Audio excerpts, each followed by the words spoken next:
బడుగు బలహీన వర్గాల ఆశాజ్యోతి టీడీపీ పార్టీయేనని తెలుగుదేశం పార్టీ బనగానపల్లి నియోజకవర్గ ఎమ్మెల్యే అభ్యర్థి బీసీ జనార్దన్ రెడ్డి, రాష్ట్ర టీడీపీ పార్టీ కార్యదర్శి కాటసాని చంద్రశేఖర్ రెడ్డిలు అన్నారు.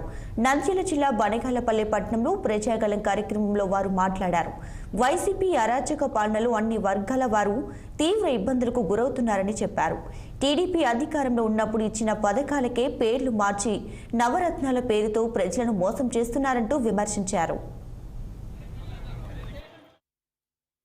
ప్రచార యాత్ర మన అభ్యర్థి బీసీ జనార్దన్ రెడ్డి ఈ పెండేగంటి నగరం రావడం జరుగుతుంది. అందరూ సంపూర్ణ సహకారాలు అందించి విజయానికి తోడ్పడవలసిందిగా కోరుతూ రాబోయే భవిష్యత్తు ప్రణాళికలు మేనిఫెస్టోలో ఇచ్చినాడు చంద్రబాబు నాయుడు.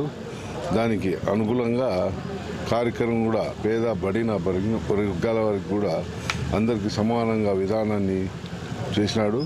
కాబట్టి రాబోయే రోజు తెలుగుదేశం పార్టీ అఖండ మెజార్టీ గెలుస్తుంది. రాష్ట్రంలో విజయ డంక మోగుతుంది. బీసీ జనార్దన్ కూడా